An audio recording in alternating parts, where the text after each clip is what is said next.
Thank you all for coming this afternoon. I don't know if you remember, but back on April 2nd, we had a news conference. Director Milstead talked about the DPS role that started last summer in combating human smuggling involving exploited children. This has expanded now to a 9-state operation that was completed during the days of April 14th to the 17th of this month. And we're going to talk about the results. DPS played a major role in that operation. So without further ado, the Director of the Arizona Department of Public Safety, Frank Milstead. Good afternoon. And again, thank you all for being here and keeping this on the forefront of people's minds. And as you know, we were here just a few weeks ago talking about this program.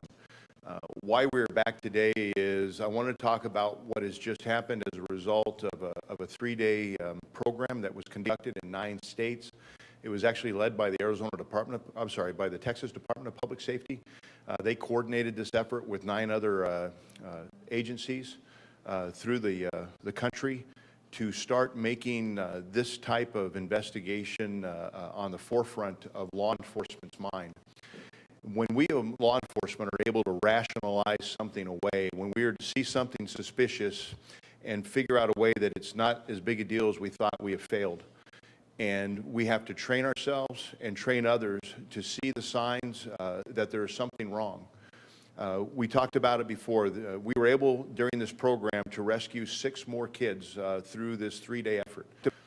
And you think about all the traffic stops that were made in Arizona, which were nearly 2,600 traffic stops, and all the traffic stops that were combined throughout the nation, we found 6 kids. And it doesn't sound like some staggering number, but I assure you, if one of those 6 kids was your kid, that number's staggering. We've made the difference in 6 people's lives and the families that support them. What I need and what I want to get out from this press conference is it cannot just be the eyes of law enforcement that deal with this issue. I need the eyes of the public. I need public suspicion. I need people, when they see something, to say something. These kids look out of place. They are having conversations that aren't normal between a parent-child relationship. They're malnourished, they're hungry, they're dirty.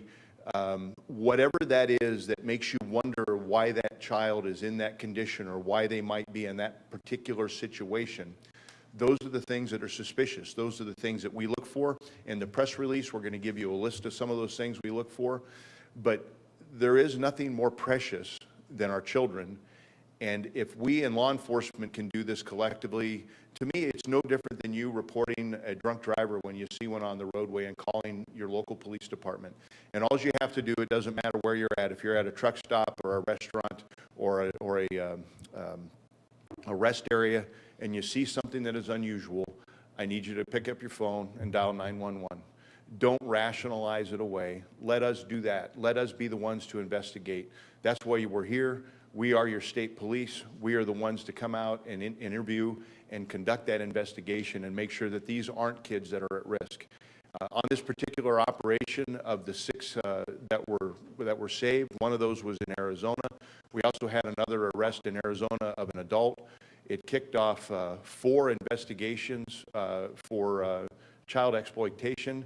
We worked those cases with the Arizona Department of Child Safety, and it also kicked off 2 additional investigations involving human trafficking.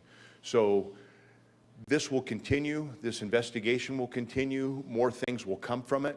This is a very positive step forward as we try to get better at interdicting these at-risk youth.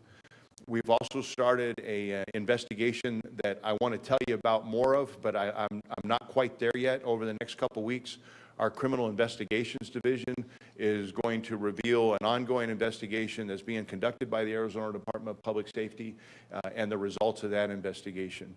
It is all very encouraging from a leadership role as the state police agency, and it's also encouraging that the women and men of the Arizona Department of Public Safety and these other agencies are learning to spot these identifiers, rescue these kids, and make a positive impact on so many people's lives. I'm going to have Bart come back up and give you guys some stats off of this list, and then we'll open it up for some questions and answer. Again, I cannot tell you how important this is that we get out when you see something, say something. I need the public's eyes. I need their suspicions to make this thing really work and to get that synergistic effect. So Bart, let me let you give the stats, and then we'll do some questions and answers. By the way, for those in the print media and for font purposes, it's Colonel Frank Milstead, Director of the Arizona Department of Public Safety. As Colonel Milstead just pointed out, let me give you the national of this 9-state program. Nationally, law enforcement officers rescued 6 missing or exploited children, rescued 1 adult victim, made 4 initial arrests, launched 3 investigations of sex crimes against children, and 2 human trafficking investigations.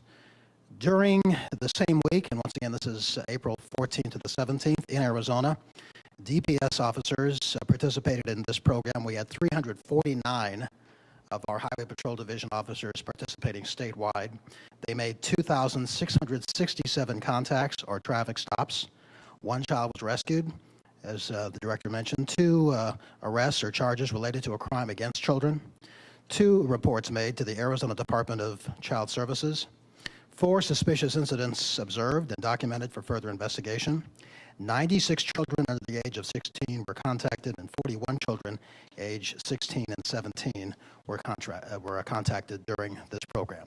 This is an ongoing program by their Highway Patrol officers as more and more are trained in this program. What to spot, as the director mentioned in your handout materials, will continue to rescue children that are being exploited into prostitution and other crimes. Any questions for Colonel Milstead?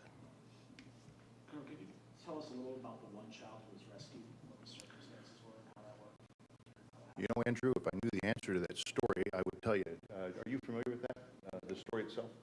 Let me get that for you so you have a little bit more into that story, because that is not part of what they had given me today. So Bart or one of the guys will get the more detail to that story to you. What kind of formal working relationship do you have with the Department of Child Safety? Now, this is a very new agency. Is there any formal working relationship you have with them? We have the same relationship, really, that all law enforcement has here in the state. When a call comes into the Arizona Department of Child Safety and there is allegations of abuse or neglect of a child, whether physical or sexual in nature, a police officer will respond to those calls, or one of their investigators. As I spend more time here and I see more opportunity through my tenure that the Arizona Department of Public Safety can be a closer partner, or maybe provide some more of that statewide response when these occur outside of an urban area, I think there's some opportunity there, but we have not really impacted that idea at this point. Again, going back to one case in Arizona, any idea if that was the result of a public tip, or was it just simply, stopping the right car at the right contract? It was just a traffic stop that one of the officers was involved in. And again, I apologize for not having a little bit more detail on that, but let's get that story, what we can release to you. And I don't know how much detail we'll give you, but I think we can give you enough that at least that you'll understand the circumstance of what it was and who they were and what the issue were, or which issues were.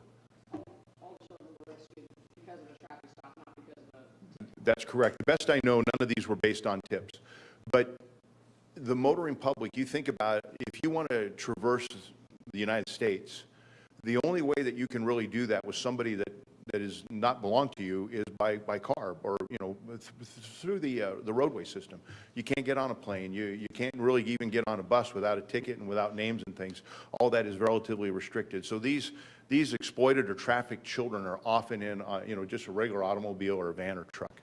Frank, I know you listed a bunch of different entities. Could you kind of take us through the process when someone pulls over a car, what they're looking for that raises awareness? Sure. If let me just give you a traffic stop kind of as a global thing. So every time an officer makes a traffic stop, it's probably one of the most dangerous things that they do day to day. And And having worked traffic both in Phoenix PD and as an officer and as a motorcycle officer, I can tell you that there's a lot of things that we try to program into our officers, most of them based around safety. So as they're approaching the car, they're trying to make sure they want to see who's in it, they want to make sure they can see in the car, that there's no cracked or open doors or windows that somebody might pop out of and be of risk. The next thing you're looking for, based upon whatever the reason for your stop was, if it was poor driving, you might think that there's impairment involved. If it was just a speed or some other type of traffic stop, you're just going to look for suspicious things. These guys are, and I would tell you that I think of my 30 years in law enforcement, this department is excellent at identifying suspicious activity and understanding kind of those cues of interdiction, whether it's guns and ammo and money, or if it's drugs or human trafficking. But when what normally seems to happen, what seems to be more common than not, is that there is some sort of strained or unusual relationship between the driver of the automobile and the passengers. And there's kids that look out of place. Like you said, they're disheveled, they're dirty, they're hungry, whatever that is. And when they are asked questions and we get people out of the car, there's contradictory answers. There's these vague responses to what the relationship is and how do you know each other and those types of things. And I think that's what starts the ball rolling. And then it's really no different than when we do like a domestic violence report. You separate the parties and you kind of interview them independently so you can kind of compare stories and see what's there.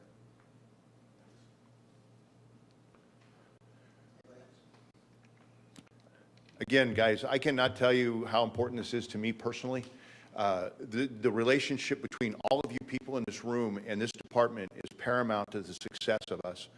I know in the past that Arizona Department of Public Safety has not been a great media partner. I want that to change, and under my leadership, I give you my commitment that we want to be open to you. We want to give you as much information as we can, as quickly as we can, and I owe you all for coming and covering these stories and doing this at our request. There's going to be plenty of times that I'm going to need something from you and you're going to need something from me, and I want that to be a quid pro quo relationship. I want to do as much as I can to feed things back, because I know in the future there's going to be stories that maybe aren't what you would normally cover, but maybe they're just important to the agency or important to the state, and I'm going to ask you to come in and do that. And in turn for that, I'm going to try to make sure that we are as connected and as transparent back to you guys as we can. But just from my heart, thank you for what you do and for this relationship and how we build it moving into the future. Thanks. The 6 children, are they all Arizonans? You can't sneak one in now. That was my close. All right. The 6 children, are they from Arizona, or are they a mixture from other states? The only one of the children that was rescued was an Arizona traffic stop. The other 5 came from neighboring states and jurisdictions. And I don't know that they have that, but if that's important to your story, I'll make sure that we get you the location of each one of those children, and we'll provide that to you.